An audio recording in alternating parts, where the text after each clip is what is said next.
three issues from myself. Your grant? I find these things work better when you turn them on. Excuse me. Yeah. I'll just speak very loud. The first thing is in relation to all the talk about rent pressure zones. I think the government is really driving renters mad at the moment with the drip feed of information and spin, whereby basically every renter in the country is now looking at the news that's coming out, the spin in particular this morning suggesting, don't worry, you're going to be better off somehow, and wondering how on earth does this affect me? It seems like a multi-tier system is going to be set up by the government, and renters have no idea within which tier they're going to fit. What does appear to be clear is that effectively the locked out generation are being locked even further out. Extra padlocks are being put on the gate to ensure that they're never going to be able to afford a rental property. Because anyone who isn't currently renting, it seems if they're going to get to rent, it's going to be at new market rates. They're not going to be covered by, at the moment you have properties that are within RPZs are restricted to 2% in terms of increases, but nearly all properties that new potential renters are looking for are going to be under market rates. They're going to be reset to market rates, which are incredible. You can go on to Daft now, you can look for an ordinary 3-bed apartment or house in Tala, and you're looking at €3,000 plus. We know that rents have doubled over the past 10 years while homelessness has tripled. The other thing that appears to be in what they're talking about, the future legislation, is effectively creating an incentive from landlords from what would be constructive evictions, whereby there is an incentive for the landlords to get the tenant to leave of their own accord. And one can imagine in the power dynamic that exists between the landlord and the tenant how that can be done. You're ringing your landlord looking to get the toilet fixed, looking to get the heating fixed, and none of that is going to happen. You could be bullied effectively out in order for your landlord then to be able to reset. The other thing that is striking is how a government that is made up of landlords, small landlords, is writing the laws for themselves. So they're going to write laws to continue to make it easy for so-called small landlords, including landlords with 3 properties, to be able to evict tenants through no fault of their own. So it's very worrying what is coming out, but we still don't really have full clarity. But the basic line from the government is we're going to incentivise landlords to come into the sector by allowing rents to rise faster, and that spells disaster, and that's why we are organising and mobilising for the Raise the Roof protest outside the Dáil next Tuesday at 6 o'clock. Second issue, quickly to reference, is in relation to the ongoing CHI scandal. The week before last I raised the fact that I think is a very, very simple fact that surely at the very, very least the surgeons involved in doing unnecessary surgeries should be suspended, or at the very, very least should be suspended from doing these osteotomies, these surgeries on children with hip dysplasia.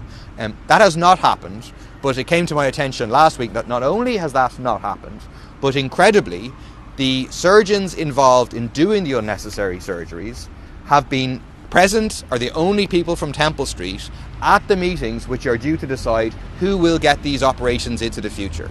So as part of the process of dealing with this crisis, it was agreed there'd be meetings to agree on indications for clinical indications into the future, to agree who's going to get these surgeries, who's not going to get these surgeries. But the people responsible for the fact that we have this crisis, the people who are doing the unnecessary surgeries, are at these meetings deciding who's going to get surgeries into the future. Is absolutely crazy situation. I don't know if the government knows about this. I don't know if management of CHI knows about this. But in my opinion, it absolutely has to be stopped. The idea that the people who are doing too many surgeries are writing the rules on who gets surgeries into the future makes no sense at all. And then just finally, obviously we saw the kidnapping of Greta Thunberg and the other activists on the Madeleine, seized from international waters, towed into Israel, and then taken to prison. Greta Thunberg is now, I think, on a flight back to Sweden. The others still in detention, quite similar to how we were treated when we were on the flotilla in 2011, an indication of how long these illegal blockades has been going on. I think people like Greta Thunberg and the thousands of people who are going to participate now in the next wave to break the siege of Gaza, which is the March to Gaza. I think 50 people or so from Ireland are participating, thousands of people across the world.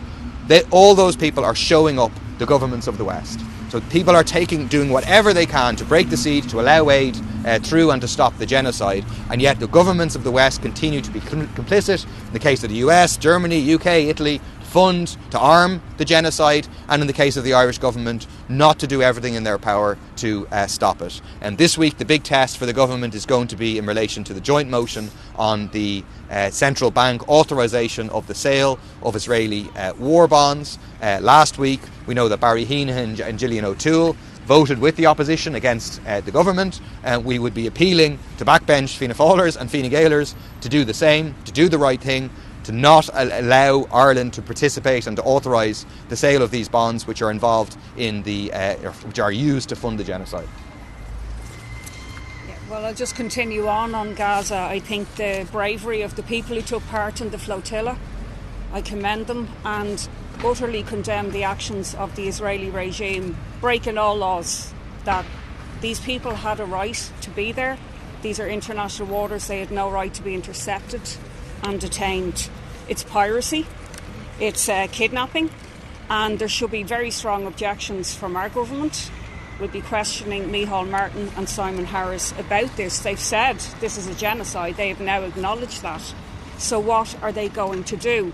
I mean, the serious questions have to be asked, why, and they are being asked throughout Gaza.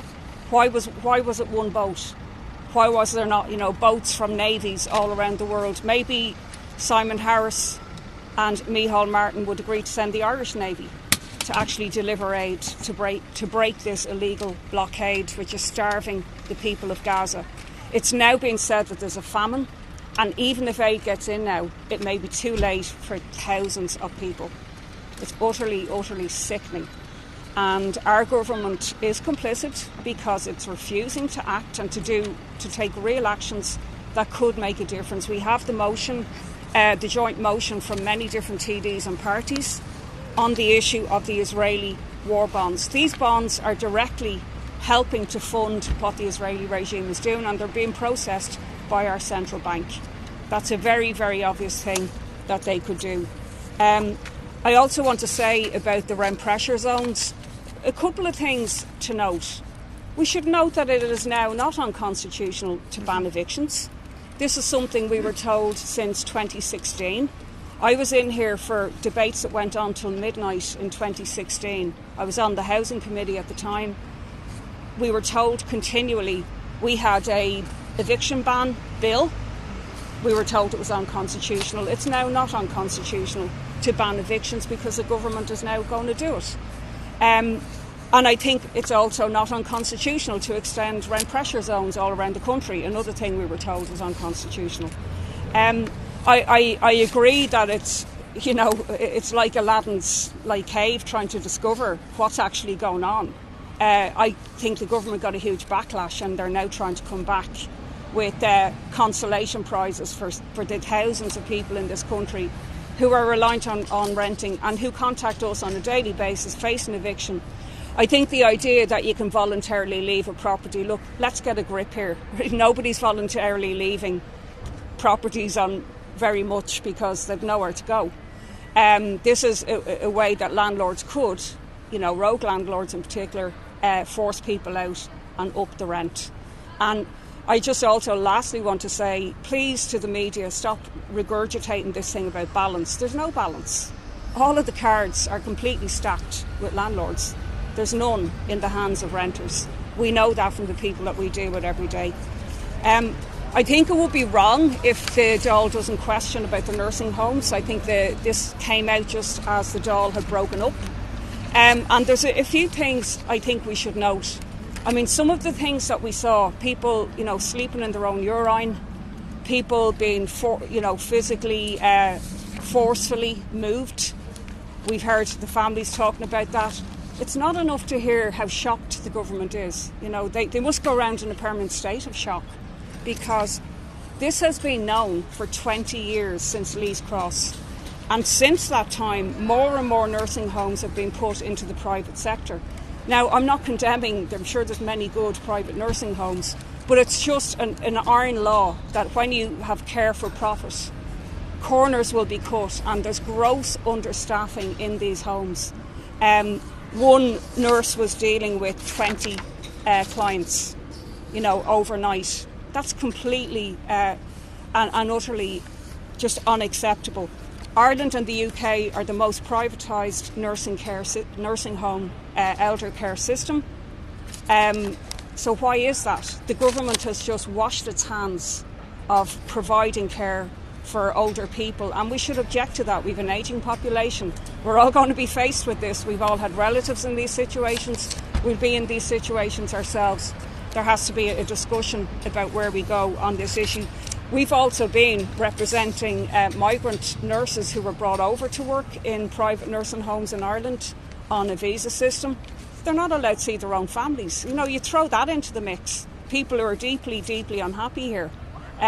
So there has to be a questioning of the Taoiseach about this. And just very lastly, my counselling notes bill is going to be debated at second stage on Thursday. Jim O'Callaghan says it's unconstitutional. Like they said that with so many things before, everything is practically unconstitutional that the opposition tries to bring in. And what I would say to him is this: it's in the Constitution that people have a right to health care. It's in the Constitution people have a right to privacy. So there's lots of things that are being breached already by the use of counselling notes by defence teams. So. Pause, can I first ask you about the CHI claim you made there? Are you aware whether those commissions you mentioned are referred to, have been referred to the medical council? Because surely that's the way that they will be taken out of the system. I'm not aware of any referral to the medical council. The Taoiseach, when I raised it with leaders' questions the week before last, basically suggested that's where it could go, and asked, for example, the family that I was in touch with, who there's an article about in the Irish Independent today, that's kind of where they should go. But unfortunately, what they were told by they're in touch with lawyers and they're pursuing what they can. But they were told, for example, in relation to the attempt to pressurise this family to get their second daughter to have an unnecessary operation on her hips, it can't go to the medical council because ultimately nothing happened. So there was an attempt to pressurise. They got a second opinion, or they went back for their first opinion in the Coombe. They were told there's no need, and from the lawyer's point of view, and this is what I'm hearing the second hand from the family, talking to the lawyers say there's no basis to go to the medical council on that basis. I mean, it seems to me that on the basis of the audit was commissioned by CHI. CHI should immediately move to suspend, without prejudice, these surgeons while the audit is being verified. I understand there'll be a process of verification. It's fair enough to say we don't just rely on one surgeon, we need others to look at it to confirm that yes, these should not have happened. That should happen. And then I think also the audit is in the hands of CHI, and CHI, I think if they move to suspend without prejudice now, that will be fine. And then when you get that verified, if it proves that there's a load of unnecessary operations, then CHI could be the ones to go to the medical council, as CHI did in relation to the surgeon who was putting in the unnecessary springs. But at the moment, CHI isn't doing that, and instead these surgeons are still operating, and not only that, are involved in setting the clinical indicators for who should get the osteotomies into the future, which absolutely, I have to say, blew my mind when I heard about this. And secondly, can I ask both deputies about the claims from the Red Network and Councillor Johansson about this, that party members tone down their socialist politics, there's performative politics and people for profit, and that there's a behind-the-scenes pact with Sinn Féin? What is your reaction to those claims today? Look, we're disappointed that Madeleine Johansson, our councillor in Dublin Midwest, has decided to leave. I think 14 other members of People Before Profit have resigned. That's unfortunate. Madeleine's an excellent activist. I'm sure she will continue to be an excellent activist. We'll continue to work with Madeleine on a range of different issues and joint campaigns. We think it's unfortunate, and they made the wrong decision to leave. Look, there's debates on a whole range of issues in People Before Profit. It is a lively space of debate. Sometimes you're on the majority side, sometimes you're on the minority side. For me, it's a strength of People Before Profit that we have those debates. It's a broad eco-socialist party where those debates can take place. I think it's unfortunate that they've chosen to leave rather than continuing to engage in those debates as issues come up. But we are where we are in terms of that. Can you tell us what you're discussing with Sinn Féin? I'm actually not a member of People Before Profit. I know a lot of journalists mix that up, but People Before Profit and Solidarity is a joint. We came together as part of an alliance, so I'm frequently quoted as being in People Before Profit. Look, my own views on the whole thing with coalition with Sinn Féin. Sinn Féin shouldn't get a free pass on any issues, obviously, like trans healthcare, fox hunting, and so many other issues. But I'm not a member of PBP. So. But Paul, you've very few members of People Before Profit in the Dáil too, really, isn't it? It's just that, Richard. So are you open to going into a coalition with Sinn Féin, which is way down the track, or would you even go into party with Sinn Féin? I mean, so all of this, people should read our pamphlet, which got sensational coverage in the Irish Independent. I think we sold loads as a result of Hugh O'Connell's quote about it. So there's a pamphlet we wrote which precisely sets out our position on these things, People Before Profit, the case for left government. We're in favour of a left government. We think that for a left government to actually deliver the transformative change that people want in their lives in terms of housing, in terms of healthcare, in terms of climate action, in terms of biodiversity, in terms of breaking with US imperialism, we think that government needs to be willing to implement eco-socialist policies to take on the power of the capitalist class in this country. There's obviously no indication that Sinn Féin is willing to do that. We've set out a series of red lines, and we've said, and this is what our approach was in the last election, if Sinn Féin met those red lines, then we'd be willing to be part of a government. If they don't, we still will be willing to vote for a non-Fianna Fáil, Fine Gael government to come to power and to continue to vote in the interest of ordinary people. All this is very, very public on record. It's the position we had in the last general election, and we have this long pamphlet that I think is still available on PVP's website. I encourage people to go and get. So is that an admission then of maybe your views are just perhaps a little too left for a lot of people, like Madeline's leaving because she's afraid that you're not going to be left enough, if you get me? Yeah, I mean, our views are just to be like they're all set out in this pamphlet. And look, there's going to be debates on the left, as there are presumably in all political parties. That's natural about how you engage with all of these things. These are things that have been debated in People Before Profit extensively over the past whole series of years, certainly since I joined People Before Profit. But People Before Profit continues as a party that is striving for eco-socialist change, and that is a space for all those who want to contribute to that, whatever differences on strategic or tactical issues there may be. What about you said it's unfortunate that council in question and the other members had left, but I mean the kind of substantive charges that have been put, the stuff that Adam outlined, would you accept any kernel of truth to that? Would you reject it at hand, somewhere in between? We don't want to get into a public debate in the media with Madeleine, who is an excellent activist, or the other activists. It's not just Madeleine, the others are also excellent activists who unfortunately have decided to leave People Before Profit. So certainly for today, that's the main message. It's unfortunate they decided to leave. We'll still work with them in terms of campaigning in defence of neutrality, for action on housing, for action on climate, against the genocide in Gaza, and I just encourage people to join People Before Profit and help to build it as a broad eco-socialist party.